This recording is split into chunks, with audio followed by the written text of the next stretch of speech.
Sandy's mind, handsome. 6'2", 230, with springy hair, beady brown eyes.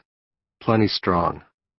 A star linebacker in high school and college back in Montana. He is now 33, getting soft through the middle, hairline receding above his temples, developing confidence issues. For non-early bloomers, 33 can become the age of miracles. The time to start a family, launch a new venture, make partner, publish your first novel, even found your own worldwide religion.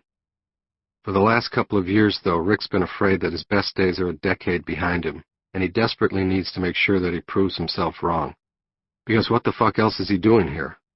People around Las Vegas know him as Ted Binion's friend.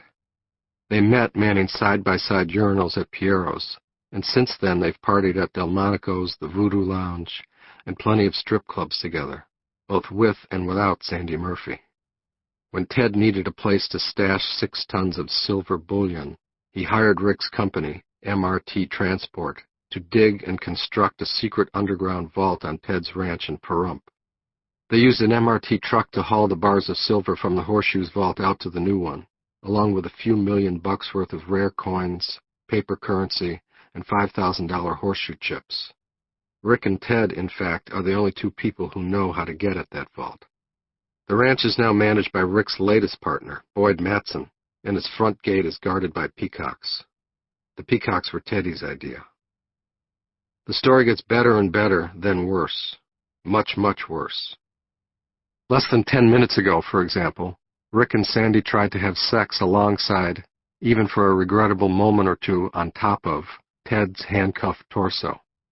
If junkie Ted couldn't fuck her, then Rick would take charge, and Ted would have to watch them, then die. That was their logic.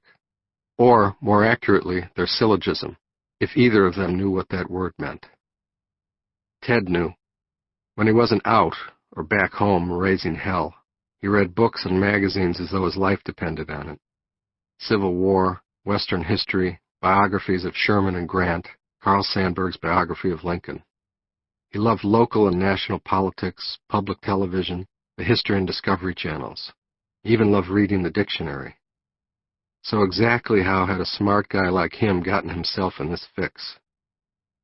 90 minutes earlier, Rick and Sandy forced him to choke down nearly half a liter of tar heroin after lacing it with 107 50-milligram Xanax tablets. They'd handcuffed him at gunpoint and told him to lie on the floor, on his back. After cursing them out, even snickering at their gall, he complied. Still wearing shorts and a navel-bearing T-shirt, Sandy straddled Ted's chest and yanked up his shirt, something she'd done countless times. Only now, instead of tweaking his nipples, she was pinching his nostrils together, leaving him no choice but to open his mouth. Careful not to scratch the esophagus, Rick used a turkey baster to squirt the gunky beige concoction past Ted's teeth, down his throat. The stuff reminded Sandy of melting brown pearls, like some stupid mini-sculpture you'd find in New York or L.A. In the meantime, gagging and desperate, Ted was offering her $5 million to get off him, and she could tell from the sound of his voice that he meant it.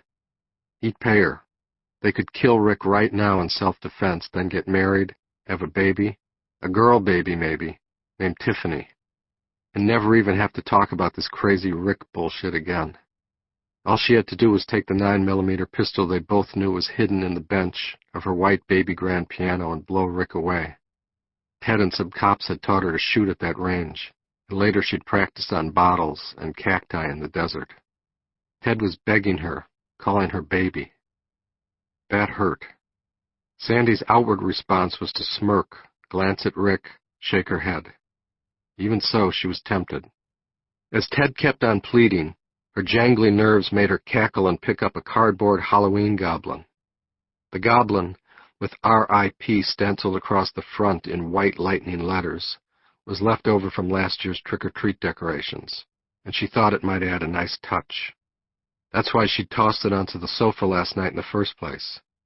"You're already dead," she said now, jouncing the goblin in front of both men.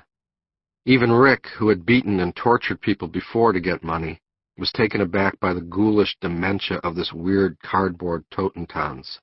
Yikes. While Sandy puppeteered the death dance on his half-naked chest, Ted was reduced to proposing to set Rick up in a series of ad hoc construction projects, overpaying him lavishly. "Whatever you want, man. Enough to, change your life." "Change my life?" Rick snorted. "Change my life?" While Sandy jeered, "Rest in peace, motherfucker." "I'm about to start laying the pipe to your wife," Rick added more coolly, making the rhyme without meaning to. He undid his belt. And Teddy had swallowed enough of this gunk, Rick decided, as he watched Sandy inch off her T-shirt. 3.5 creamy doses. If that didn't do it, then fuck him. But the plan to sexually taunt their handcuffed friend while he slowly gave in to the drugs never quite got off the ground. Even after Sandy's elaborate striptease, Rick couldn't keep his erection because of the vibe around here. No faggot, no warlord, Rick still had no spur, in the cowboy or Shakespearean sense, to prick the sides of his intent, but only his vaulting ambition. His ambition, punnily enough, to loot Teddy's vault, shove his prick into his woman. But his half-erect penis had accidentally grazed Ted's warm hip, zapping both men with a nastier shock than they'd get from leather soles on a carpet. This as Sandy pushed open one of Ted's eyelids, just to make sure he at least caught a glimpse of their triumph. "How's about them apples, Teddy? You jealous?" Teddy Ruxton Bear is what she called him sometimes. Not this morning. But prick then zapped hip, just before those heart attack knocks on the glass. This was Tom Loveday, Ted and Sandy's gardener, rapping on the window that looked back out toward the pool. Loveday had arrived at 9:05 for his regular Wednesday morning stint on their grounds, that Sandy had totally spaced on. Loveday was trimming the hedges along the back of the house when he noticed that Ted's dogs, Princess and Pig, were oddly lethargic.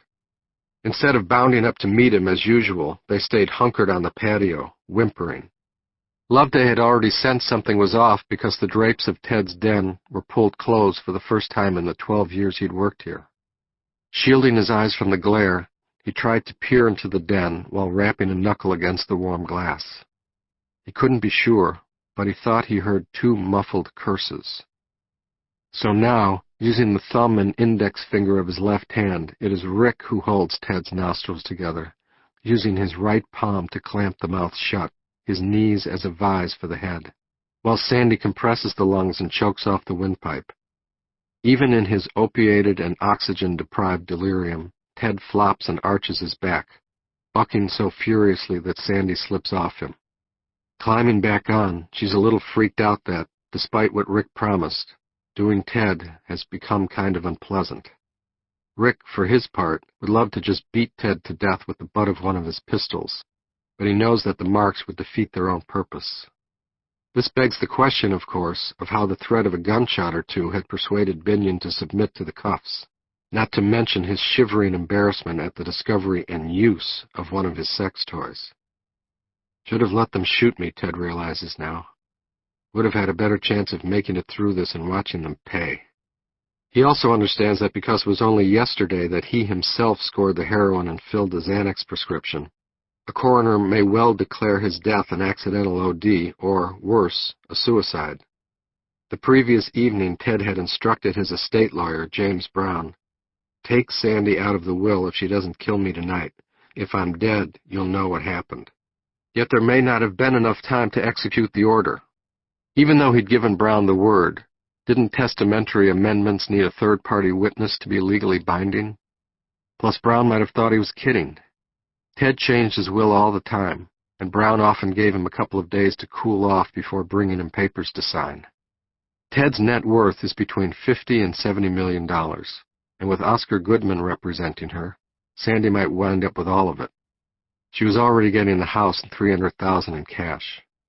What Ted wanted now was for every last dime to go to Bonnie, his 19-year-old daughter, who'd left home 3 weeks ago to begin her first year of college in Texas. But he didn't need to die for her to get it.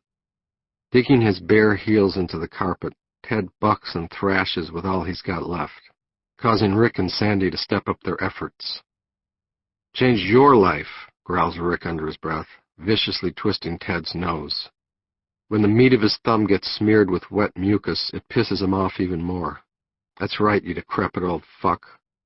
Sandy hangs on with her knees like she's breaking a stallion, rocking down into her grip on Ted's throat. Capillaries in his eyelids have ruptured, his face and neck brightening from pink tan to purple. And still she holds on, keeps her balance. Rick grunts and curses through his teeth, remembering not to make noise but forgetting again when his forehead bangs hard into Sandy's. "You fuck!" To keep from crying out herself, Sandy grinds her molars together and blinks back the sting, but the squeak and whine of her exertions go a half-octave higher. 35 more airless seconds, the time it takes a boat to go under completely, for the last waves and bubbles to clear, before Ted loses consciousness, though his thigh and neck muscles continue to spasm. Misreading these as further resistance, his tormentors keep rocking forward. Sandy leans a bit to her left, and Rick to his left, so their heads won't collide anymore. A long minute later, no heartbeat, no spasms. Something else, though. Something so bad Sandy yelps. Breathing through their mouths, she and Rick have little choice but to listen as Ted's bowel gurgles and splutters, the appalling sounds audible above the buzz of Loveday's hedge clippers out beyond the swimming pool. Even so, Rick keeps the pressure on Ted's nose and mouth, just in case the fucker's playing possum. Sandy hopes Rick will stop now, let go, but says nothing. They glance into each other's eyes, then away. Rick believes Sandy is crying. Both of them are happy, at least, to hear no more knocks on the window. They take off the handcuffs. One to an ankle, they drag the body across the room and arrange it face up on a sleeping mat. They intend to make it appear as though Ted had been watching TV as he turned out the lights on himself. Classic rock videos, porn. Unable to find what they want, Rick turns off the set. They arrange Ted's black Levi's, his loafers, an almost full pack of Vantage cigarettes, 3 lighters, the remote control, and the empty Xanax bottle, all within easy arm's reach of the mat. But now they discover the trail. A dark, wet, brown, dotted line across the moth-colored carpet.